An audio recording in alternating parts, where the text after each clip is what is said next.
We're talking about the emotional body. That's going to be included with the continuing consciousness and our secret center. When we look at all three of these bodies together, that's pretty deep, isn't it? Why? Because we know that the emotional body is dealing with low emotional aspects, what you are feeling from the past. It's emotions that you remember. Feelings are things that you feel in the present. That's the difference. In the present, you feel a certain way. That's a feeling. I got the feeling that something ain't right now. Or I got the feeling I'm going to have a good time. You're in the present.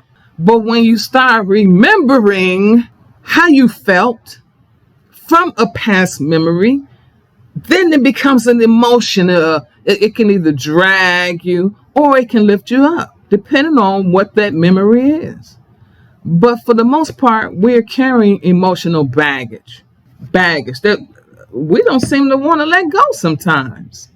Why don't we want to let go? I'm going to give you a good reason why you should let go, why I should let go, why we all should let go together. It's because we won't be able to ascend if we got a whole lot of stuff in our emotional body. It's just not going to happen.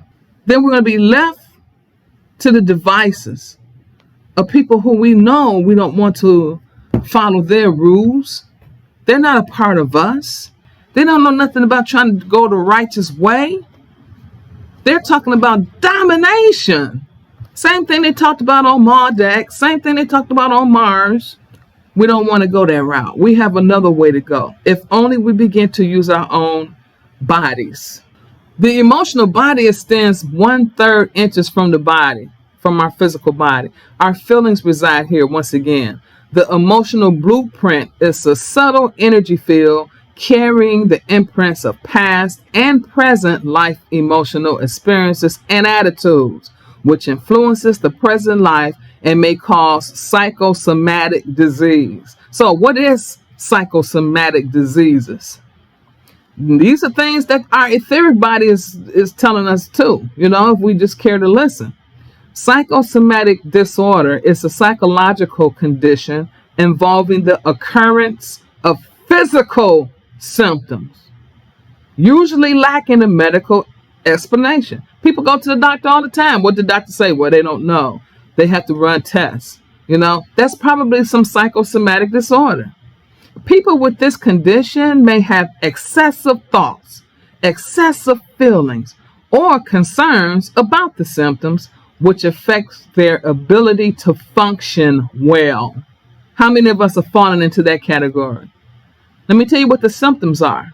The symptoms are fatigue, insomnia. How many of us sitting in nighttime in bed just thinking, feeling and thinking, and maybe even crying? Insomnia, muscle pain, back pain, high blood pressure, trouble breathing, indigestion, headaches, migraines, okay?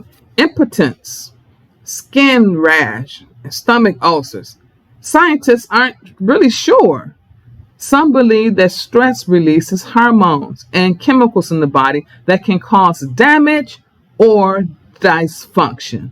How important now is the emotional body to be liberated, to be lighter, to be free from baggage? Because if we can't get it free, if we can't free it up, we're not going nowhere. Let's look at the secret center. And what is it for? To put us into orbit. Okay? When we're astral traveling, that's our energy and heat. We're going to be in our own, very own light body and our Merkaba. But let's read what it says here.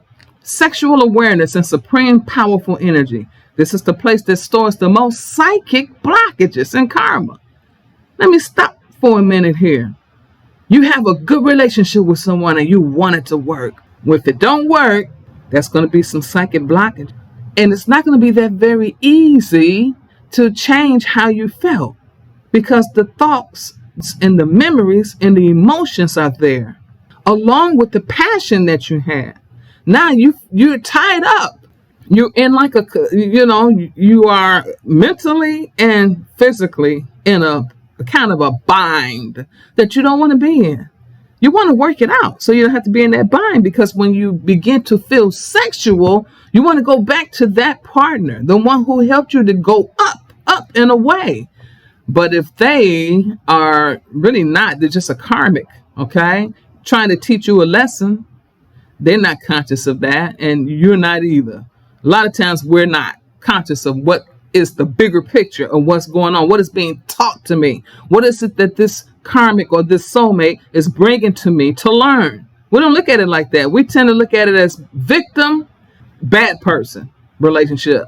You hurt my feelings, I'm a victim because of what you did, right? I'm in this position because of you. And that's not true.